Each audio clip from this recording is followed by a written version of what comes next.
Hi there, and welcome back to Alchemizing Your Awareness in Asana. And today is kind of an interesting day in the series because there's no 4 p.m. today. There's only this video. And so this video will walk you through what it is I want to share with you clearly inside of Alchemizing Your Awareness inside of Asana, but also what to practice, and the sense of we'll have a micro practice of it here, but then you'll go into hopefully practicing it yourself for however long it serves you. So the thing that I always remember my Guruji saying that really it took me a long time to understand was the breath is king of mind. And that's exactly how he would say it. And I really wasn't even introduced to breath practices until about 4 years into my asana practice. They really, my teachers really wanted me to get the concept of structure of form, and then pranayama. Prana is life force, yama is direction. So pranayama is the direction of life force energy. When we understand how to direct the breath or the prana, right? What happens is we have a direct link to the nervous system. And I'll put a image of some brainwave patterns up underneath, a link for that image up underneath this video. But the thing that is really, I feel important for me to share in this video is that if you want to take your practice to the next level when it comes to physical asana, you've got to have a pranayama practice. And this could be your meditation practice. For myself, when I was growing up in the world of yoga, we had our yoga practice and then our pranayama practices were separate, right? And then keeping in mind, my entire life revolved around yoga. I mean, I quit jobs if they got in the way of me practicing yoga and seeing my teacher when they were in town. So this idea of understanding how to direct the breath is absolutely potent when it comes to the nervous system. And I want to explain that a little bit. Your nervous system is often, based in the world that we live in a fight, flight, freeze state. And when we're in this fight, flight, freeze state, what starts to happen is we can't ever get out of the adrenalized state. And until we're out of that adrenalized state, it's kind of like we're swimming upstream, which means we're always in this super active brainwave pattern and also in the parasympathetic nervous system. When we're in the parasympathetic nervous system, when we're in the autonomic nervous system, let me restate that. It means that we're in the ANS, the autonomic nervous system. We want to be in the parasympathetic nervous system. When we're in that parasympathetic nervous system, we're in a rest and digest state. That rest and digest state is tantamount to having greater resilience, having a healthy immune response, having a stress response that isn't where we go into the stress response and then we can't come out of it. And this is why we have meditations like Shake It Off, because when you shake, you're literally discharging your nervous system. This is why we have breath practices like Kapalabhati, or if you practice Kundalini Yoga, it's breath of fire, right? This puts us in, over a period of 2 to 3 minutes, we tap into that parasympathetic nervous system. And that's what's so powerful about the breath, is just literally 1 minute of conscious breathing taps you into a different brainwave frequency. When you go into a different brainwave frequency, you are literally stepping into relationship with the second sutra in book 1, Yogas Chitta Vritti Nirodha. Yoga is the modification of the mental fluctuations. It's literally, if you dive deeper into that, it's literally saying that these perturbations of thought are what yoga is about. We're trying to tap into this wave pattern of thought and shift the frequency. And for myself, as someone who's practiced for over 27 years, taught for over 26 years. What I can tell you is the fastest conduit to consciousness is your breath. Your body is a wonderful gateway to the same thing. But when you can get your breath and your body to come into congruency, what happens is you have a paradigm shift of consciousness in some of the asanas, or maybe in the entire practice and path that is yoga in your life thus far. And I know that has certainly been true for me. So I want to share with you a breath practice that you may already be familiar with. It's alternate nostril breathing, and I really enjoy teaching this on the front end of my classes.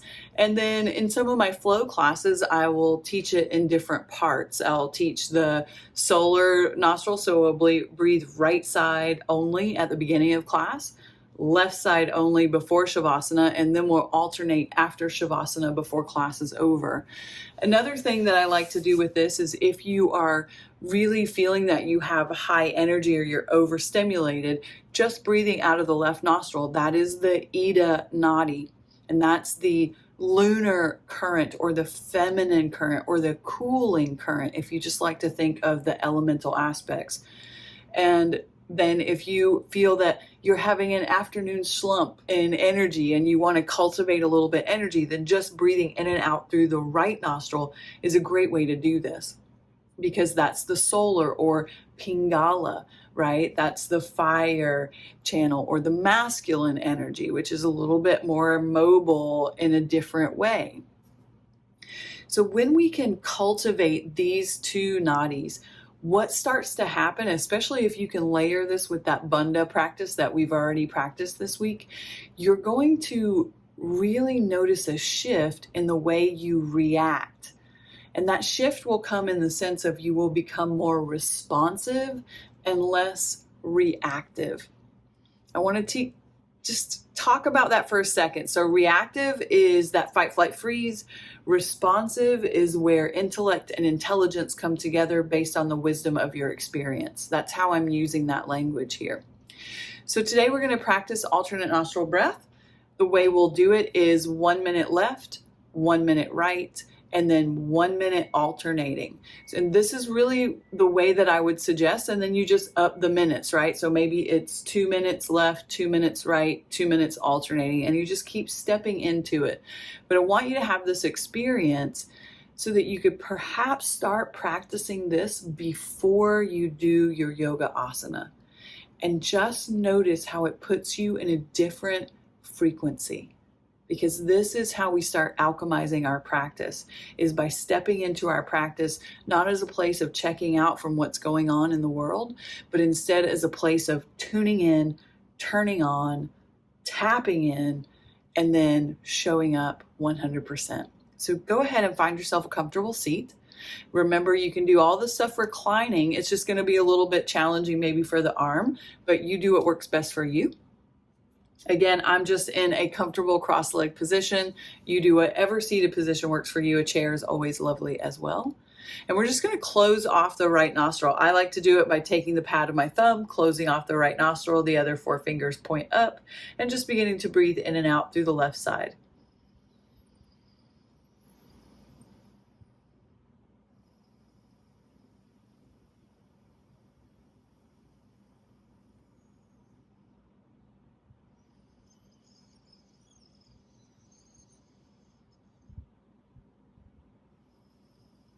As you breathe in and out here, you're not trying to deepen the breath, make the breath strong. You're just breathing naturally in and out through the left side because it will deepen over time. So just breathing intentionally, left side only.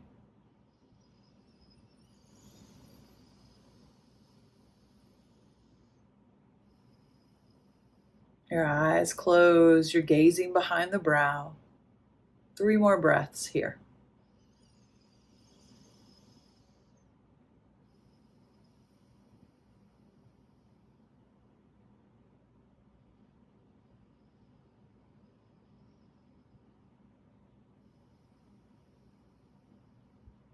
With the last breath, you'll exhale, release that right hand down, close off the left nostril. Now begin to breathe in and out through the right side only.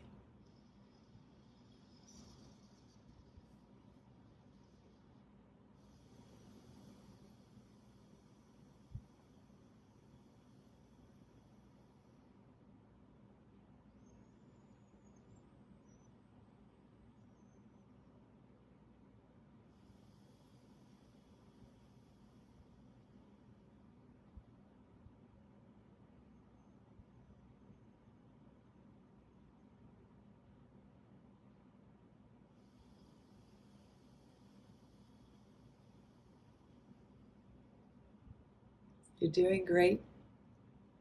3 more.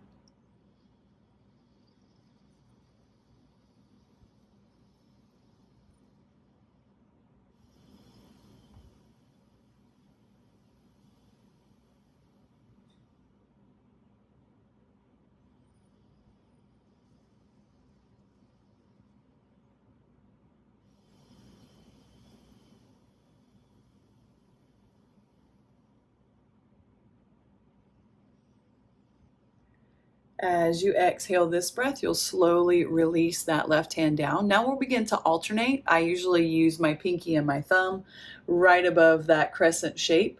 Close the right side, inhale left. Close the left, exhale right. Inhale right. Close, exhale left. Inhale left.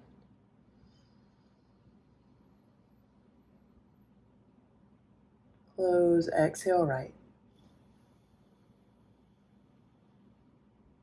Inhale right.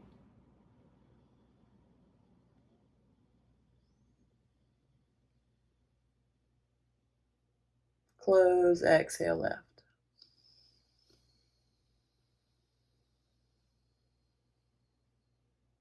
Inhale left.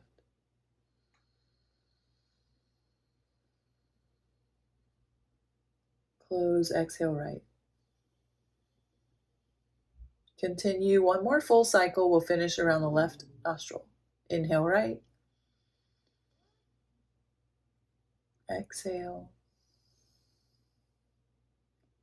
One more cycle. Inhale left. Exhale right. Inhale right.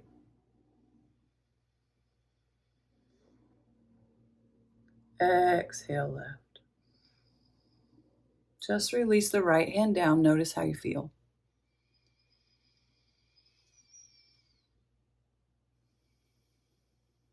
Notice if you feel like it's easier to breathe deeper. Notice if you feel calm. And then slowly open your eyes. So everything that I have studied over the 2.5+ decades that I have practiced has stated that this is the breath that alters your reality. And I believe the purpose of that statement, or the truth behind that statement would be a better way for me to say this, is that you are literally having a direct effect on the brainwaves. That direct effect is coming because you are navigating the balance or the harmony of the left and right channels, which crisscross all up and down Sushumna Nadi, which is the central channel. These are the 3 main channels that we talk about in this practice and path that is yoga. So my hope for you is that you will try and practice this breath 5 to 7 minutes over the next week and work your way up to 15 minutes. And just notice it would be 5 minutes left nostril, 5 minutes right nostril, 5 minutes alternating, or just 15 minutes alternating. And just see what happens. Notice how you feel just doing this for 5 minutes. That's all you got to do. Just 5 minutes. 1 minute left, 1 minute right, 3 minutes alternating. And I promise you, you're going to notice a huge difference, not only in your practice, but also in your life off the mat. So again, no 4 p.m. class today. I want you to practice alternate breath. Hopefully you'll take that 4 p.m. time slot that you might have saved for a live video and practice this and just notice how you feel. And I'll see you back here tomorrow at 4 p.m. All right, stay illuminated, and thanks again for your support. Really looking forward to seeing you on the mat soon. Bye, everybody.